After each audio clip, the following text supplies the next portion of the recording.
Lubog ka po ba sa utang? Naku, ako po may tuturo sa inyo para makabayad ka agad sa iyong mga pagkakautang. Pero syempre mga bossing ko, hindi uubra kapag umaasa ka lang dito ha. Kailangan magtatrabaho ka, magsisipag ka, magtsatsaga ka, pero malaking tulong po ito. Kumuha po kayo ng isang clear na lagayan na kagaya nitong pinapakita kong ito.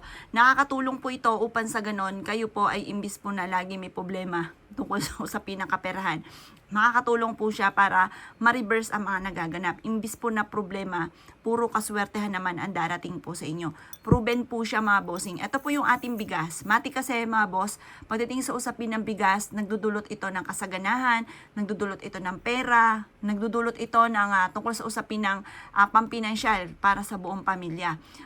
Simple lamang po ang gagawin po ninyo. Kumuha ka ng isang clear kasi mas mainam yung clear. Ang ibig sabihin po niya, nakikita nyo siya yung mismong bigas tapos nakikita pa siya sa labas, nadodoble. Parang salamin po siya mga bossing ko na nadodoble ang kita po ninyo.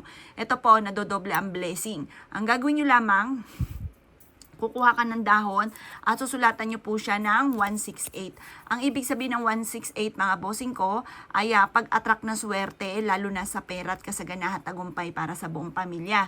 Ang gagawin nyo lamang, ilalagay nyo lang siyang ganyan sa may bigas at pagkatapos magwi-wish ka ng lahat ng gusto po ninyo. Sabi niyo, halimbawa, magkaroon ako ng maraming pera, hindi na ako maubusan ng pera, makamit ko lahat ng aking mga pinapangarap, makabayad na ako sa aking mga utang, at ang aking negosyo ay dito ko magiging matagumpay, magkakaroon ako araw-araw ng malaking benta.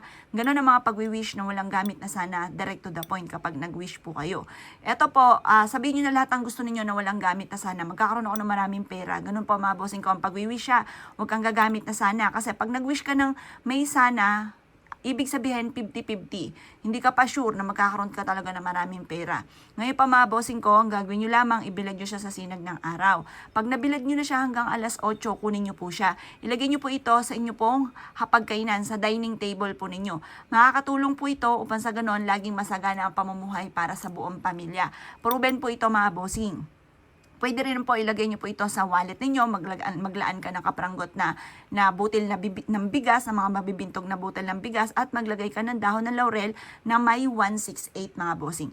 Makakatulong po ito upang sa ganon, higit ka na swertihin, makakatulong po ito upang sa ganon, kayo po ay mas maging masagana ang pamumuhay, makakatulong po siya para lagi kang buena sa lahat ng bagay, makakatulong siya para kayo po hindi na mangungutang, or kung mangungutang ka, kayo po ay may ilalaan na pambayad. Kasi wala namang masamang mangutang basta meron kang ilalaan na pambayad po dito. Proven po ito, napakaswerte po nito. Kaya ako ikininiwala at gagawin nyo po ito, basta positive lamang, para gumana ang inyong law of attraction, makamit ko ano mga pinapangarap, positive ka palagi. Tapos syempre, sasabayan mo na sipag at tiyaga. Siya mga bossing ko, kung gagawin nyo po ito, good luck po sa inyo po lahat.